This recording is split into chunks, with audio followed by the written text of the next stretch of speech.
Yeah?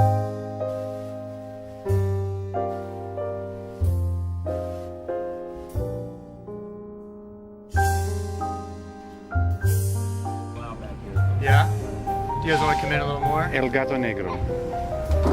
I'll wait for her to get a little closer. Okay. Okay, can everybody hear me now? Alright. So, El Gato Negro, or the Black Cat, started in 1921. Wow. It's actually the oldest bar here, that's the oldest existing bar in San Miguel. And it's always been in this location, it's always been 3 stories. And it started by a guy named Gory Snipe. And Gory Snipe used to have a fuel delivery business. And the mascot for his fuel delivery business was El Gato Negro, so that became the name of the bar. And you know, a lot of different artists hung out here. A lot of the Beat Generation definitely took place here, and they hung out at this bar. Mostly, I think, downstairs on the 2nd floor that you walk through. A lot of famous conversations took place there, and became pretty popular. And there's actually a picture of Gory Snipe at the bottom of the stairs on the left. If you look, there's just a clean-shaven young guy there, and that's him.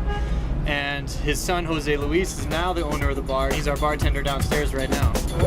So he took over about 20 years ago, and he changed the style a little bit. You know, he made this custom jukebox. It's one of the best jukeboxes in town, actually, downstairs. Mostly American music, but really interesting because you can change out CDs if you put in requests and things.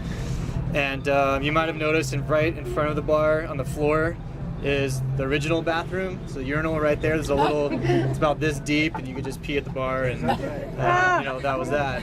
So I don't know if you guys noticed, the bathrooms are actually right below, right? Not anymore. You can, I'm sure. So women still don't come here? I mean, is it mainly, I mean... No, women can come here now, it's fine, but it's still definitely more men hang out here. Yeah, back in the day, That works for us. Yeah. Yeah. Nice to know. I mean, most of the cantinas in Mexico were only men for a long period of time. Yeah. So Jose Luis changed not only the jukebox, but he changed the whole decor to be basically a shrine to Marilyn Monroe. As you might have noticed walking up here, and he has, you know, some various American musicians on the wall as well. And he's actually known as one of the best bartenders in town now. So during the daytime and kind of the early evening time, you'll see more locals hanging out here. And then on the weekends, especially the nighttime, it gets really rowdy and gets really crowded and popular. So, so we'll be here for about just another 5 to 10 minutes.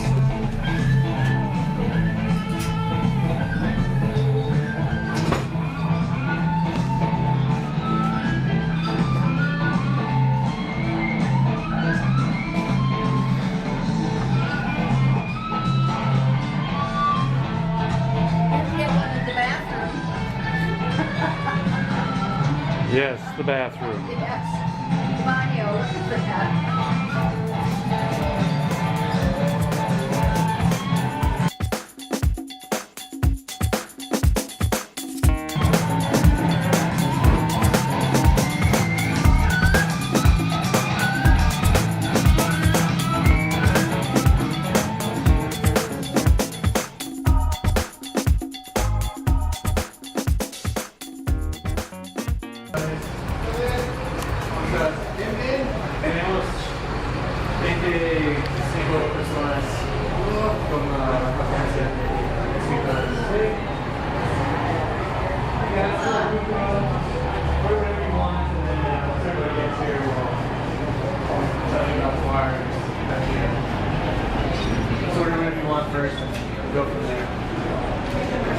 So this is El Cuckoo, as you might have realized. I'm not sure what the name means. I don't really, I think it's just a name, you know, it doesn't really stand for anything.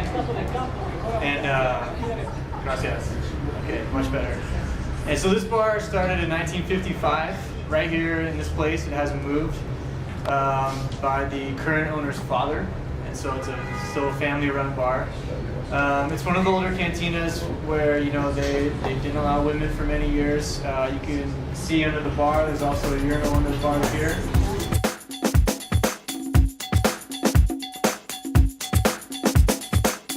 So you can just, you know, pee right there at the bar. But they've updated the interior a little bit, you know, to new paint, bathrooms. But I don't know if you guys look, there's some really cool old pictures here of San Miguel's history. You can see some of the progress of certain streets. I don't know if you're familiar with the area, you'll notice, you'll be able to recognize them like this. But a lot of different artists have hung out here over time, different generations. Like Neil Cassidy definitely hung out here. And then, after women started being allowed in and more kind of San Miguel's popularity grew, people like Antonio Banderas and Selma Hayek hung out here a few times. Because there's been a couple movies. I don't know if you guys have seen Once Upon a Time in Mexico. That movie had a lot of scenes filmed here, and Antonio Banderas has shot at least two movies in this town. But they hung out here, had a good time. And what was the other thing I was You were going to tell another story. Oh yeah. Well, okay, this is kind of a side story, but so just to comment on like the urinal part of being part of the bar, built into the bar.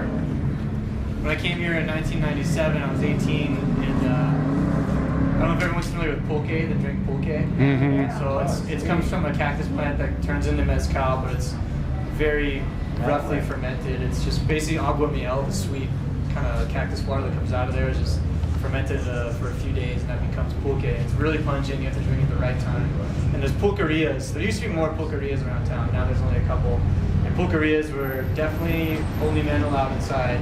Like the one I went to, I remember, had a guy with a machine gun outside. And we walked in, and it was just tons of really drunk men inside, like a mariachi band just not even playing together. Two guys over there, two guys over here. Who knows what's happening? There's a couple of women just serving drinks and popcorn and like chips. And an entire wall was a urinal. Like it's the entire wall. Just it smells disgusting. Pulque smells disgusting anyways. If you get pulque across with a big wall urinal, it just smells absolutely horrible. But to tell you about the power of pulque, if it's strong, you can have like a pint glass of pulque and have one beer and just maybe not remember the end of your night, just for that little bit. I remember having a 2-hour conversation with an old drunk cowboy, and I spoke no Spanish and he spoke no English. We talked for 2 hours, and he passed out in the middle of the sentence, and wake up. Yeah, that kind of stuff happens.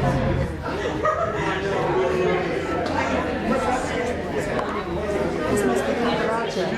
Sí. Sorry. Oh, that's okay.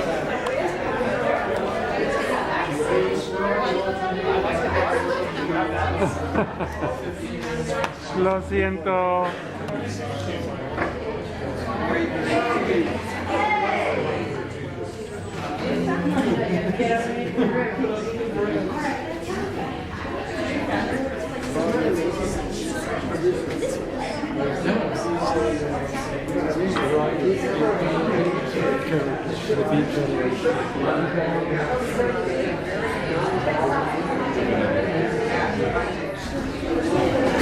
Hey guys, so we're in La Cucaracha, as you know, the cockroach. This is one of my favorite bars personally in town. So this bar opened in August of 1947. And immediately after that, a lot of World War II veterans started coming to the bar and hanging out and sharing stories, and it was a place to meet for veterans. And the original location was on the corner of the Jardín. I should have pointed it out when we were walking, but the corner of the Jardín is a Banamex, probably an ATM a lot of you use. That building was where the original Cucaracha was, a couple stories.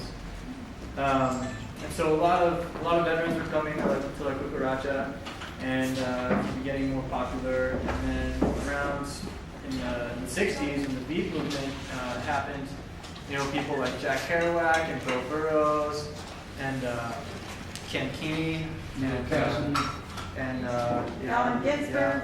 Allen Ginsberg were hanging out here. And so those guys sometimes would trade, writing lessons for beers or for drinks, and still some veterans were coming in and giving their full paychecks to the bar owner, and they would just trade that for drinks for however long that would last.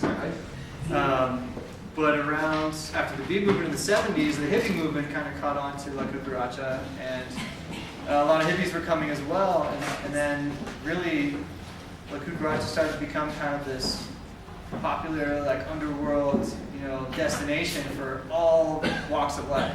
People from veterans to and expats to locals, and I think this is one of the first bars that was open to having homosexuals inside the bar and hanging out. A lot of painters, a lot of writers, and Herman here, who's now bartending for us, the owner, his father started the bar, and he knows a lot of famous people came through, and he hung out with them, but he doesn't really remember all their names because he's busy making sure everybody's having a good time and serving drinks.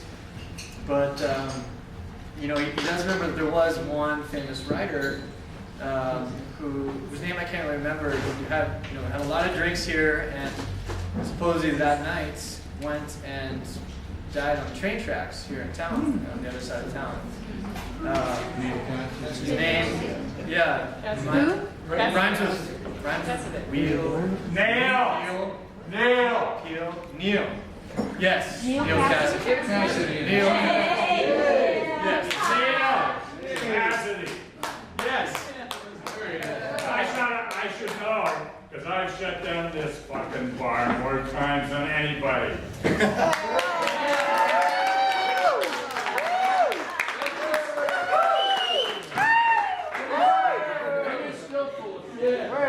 Thank you, Alex. Hey guys, welcome to a beat afternoon. My name is Frank Gatos. And was anybody around? I mean, remember the 50s? Remember the beats? Some of you? Besides me? Okay. It was a little before my time, but not too far. And it was such a cool time.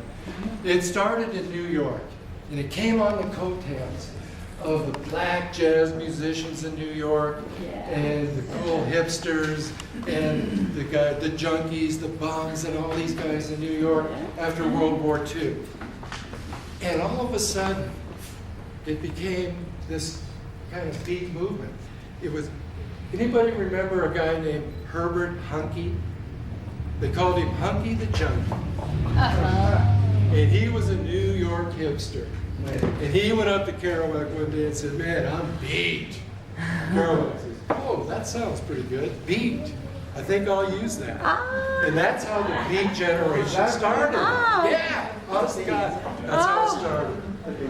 Yeah, and the guys that made this happen in the 50s and the early 60s were guys like Allen Ginsberg, Neil Cassidy, who you just met. Yes. Jack Kerouac, On the Road. I mean, again, I hope you guys have, Otherwise known as Cracker Jack. Yeah. And we can't forget Uncle Bill. Uncle Bill was William Burroughs. Oh, Bill. Yeah, making lunch, Needed a key to get around. And let us not forget Diane Dupree. She was a real force in the beat movement. So what I'd like you all to do right now, I'd like you to just kind of use your imagination, go back to the beat generation, and listen to the voices of the beat poets. Okay?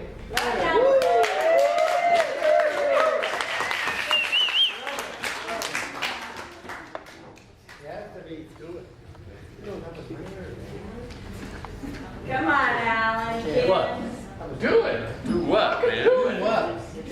Stand there with your ding-a-ling hanging out. Get with it. Start. You want me to read my manifesto? Why don't you read your manifesto, Carlo, my man? Yeah. Carlo? Well, it's better than that piece of crap you wrote. You old fag. You'll be Carlo Mark Frere. Can you dig it? Yeah, I can dig it. I can dig On it. the road, blew anything you wrote out of the war. In 1955, old Alan here is a fag, he's a commie, and he's a druggie. We all labor under flaming fag. I put my queer shoulder to the wheel. Keep doing it, darling. In 1955, Ginsberg did his first reading of Howl, the 6th gallery reading in San Francisco. In my book, The Dharma Bums, he recalls that night, and I quote, "There were about 30 people in the store. I collected change from the audience to buy jugs of wine. After a few pulls from the bottle, Allen started reading his poem, Howl. He read it better than that. Passionately, drunkenly, with his arms outstretched to the heavens. It was glorious. Lucky for you, Allen, you asshole. Your poem was banned for obscenity and made you famous. How, I have no idea. I don't know what the hell fuck the thing was about anyway. So, anyway, Allen, how about you reading Howl for us? Maybe you can recapture that night in 1955. Thank you, Jack, for that wonderful introduction. Just read the fucking poem, will you? Well, I remember that night you were in the front row, passed out and snoring 3 minutes after I started, so you don't know the poem at all. Read the fucking poem, will you? Right. I'm Allen Ginsberg. I already said that. Hey, Just one more time. stay out. I grew up in Patterson, New Jersey. My father, Lewis, was a poet, and my mother, Naomi, was mad. That had a lot to do with my poetry. Howl is dedicated to Carl Solomon. I saw the best minds of my generation destroyed by madness, starving, hysterical, naked, dragging themselves through the Negro streets at dawn, looking for an angry fix. Angel-headed hipsters burning for the ancient heavenly connection to the starry dynamo in the machinery of night. Who, poverty and tatters and hollow-eyed and high, set up smoking in the supernatural darkness of cold water flats, floating across the tops of cities, contemplating jazz. Who bared their rage to heaven under the L and saw Mohammedan angels staggering on tenement roofs illuminated. Who passed through universities with radiant eyes, hallucinating Arkansas and Blake-like tragedy among the scholars of war. Who were expelled from the academies for crazy and publishing obscene odes on the windows of the skull. Who cowered in unshaven rooms, in underwear, burning their money in wastebaskets and listening to the terror through the wall. Who got busted in their pubic beards, returning through Laredo with a belt of marijuana for New York. Who ate fire in paint hotels or drank turpentine in Paradise Alley, death or purgatory in their torso, night after night. With dreams, with drugs, with waking nightmares, alcohol and cock and endless balls. Incomparable blind streets of shuddering cloud and lightning in the mind, leaping toward poles of Canada and Patterson, illuminating all the motionless world of time between. Peyote solidities of halls, backyard green tree cemetery dawns, wine drunkenness over the rooftops, storefront burrows of tea-head, joyride, neon blinking, traffic lights, sun and moon, and tree vibrations in the roaring winter dust of Brooklyn, ash can rantings, and kind king light of mine. Who chained themselves to subways for the endless ride from Battery to Holy Bronx on Benzedrine until the noise of wheels and children brought them down shuddering, mouth racked and battered, bleak of brain, all drained of brilliance in the drear light of zoo, who sank all night in submarine light of Bickfords, floated out and sat through the stale beer afternoon in desolate Bugattis, listening to the crack of tube on the hydrogen jukebox. Who talked continuously 70 hours from park to pad to bar to Bellevue to musing to the Brooklyn Bridge. Yakking, screaming, vomiting, whispering facts and memories and anecdotes and eyeball kicks and shocks of hospitals and jails and wars. Whole intellects disgorged in total recall for 7 days and nights, with brilliant eyes, meet for the synagogue cast on paper. Who vanished into nowhere Zen, New Jersey, leaving a trail of ambiguous picture postcards of Atlantic City Hall. Suffering eastern sweats and tangerine bone grindings and migraines of China under drunk withdrawal in Newark's bleak furnished room. Who wandered around and around at midnight in the railway yard, wondering where to go and went, leaving no broken hearts. Who lit cigarettes in boxcars, racketing through snow towards lonesome farms in grandfather night. Who studied Plotinus, Poe, St. John of the Cross, telepathy, and Bach Kabbalah because the universe instinctively vibrated at their feet in Kansas.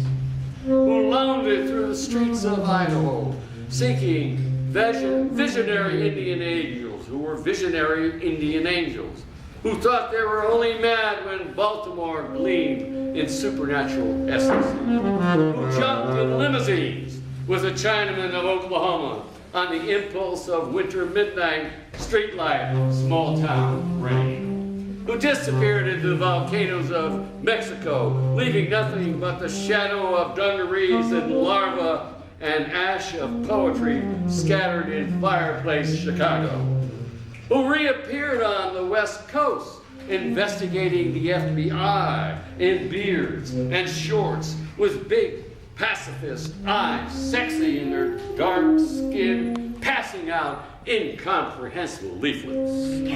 Who burned cigarette holes in their arms, protesting the narcotic haze of capitalism. Who distributed super communist pamphlets in Union Square, weeping and undressing while the sirens of Los Alamos wailed them down and wailed down Wall, and the Staten Island Ferry also wailed. Who broke down crying in white gymnasiums, naked and trembling before the machinery of other skeletons.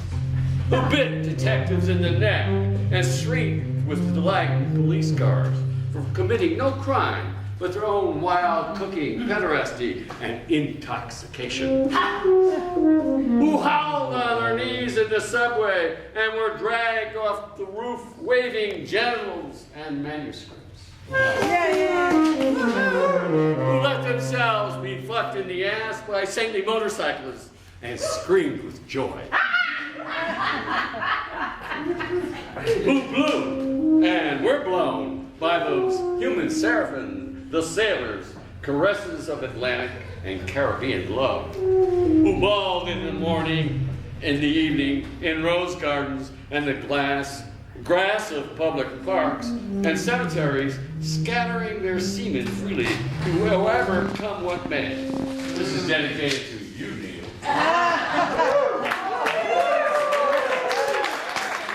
Well, you couldn't miss it. That brought back some great memories. Okay, speaking of memories, why don't you give us some riffs of Mexico City blues, Jack? Remember when we drove all the way to Mexico, me and Corso? No, I don't remember anything about that. I remember being in Mexico City, but hellishly less little than that. I It was 1954. Read a goddamn poem, will you? I was drunk as shit. You're still drunk. This is my chorus to Mexico City. I call it the Mexico City Blues. Roosevelt was worth $6-7 million. He was tight. Frog waits till poor fly flies by, and then they got it. Pool of clear rocks covered with vegetable scum, covered the rocks, clear the pool, covered the warm surface, covered the lotus, dusted the watermelon flower, aerial the pad, clean queer the clear blue water. And then they got it. The oil of the olive, bittersweet taffies, bittersweet cabbage, cabbage soup made right, a hunk of grass, sauerkraut let work in a big barrel. Stunk, but it was good. This. Yeah. William Burroughs. Sometime I can't remember. It's dead whistle stop. What? Just read the poem. Goddamn right. Dead whistle stop already in. Ahab to his companion, falling over there and eating. Out from the dawn, skin staring, stirring unbelief. He strode towards a long drink and looked into the actors ourselves. Muzzle of Spain and 42nd Street. Our banner illustrating. I'm standing by the wax before dead whistle stop already. Across the red moon, terminal time scarred, in, scanning patterns on my face. Me, in your back, pal. Dawn words falling, we'll say it all. Consist in irradiating this dead whistle stop.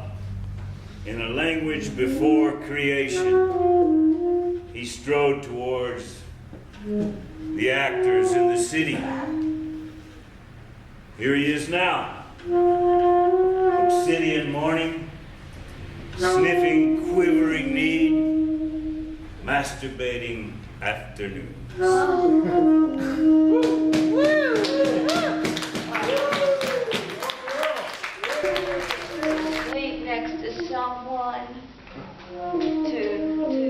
Someone's keeping warm in the winter, learning to weave. Learn to weave, to pot, to butter, learning to steal honey from bees. Wearing the bedclothes by day, sleeping under or in them at night.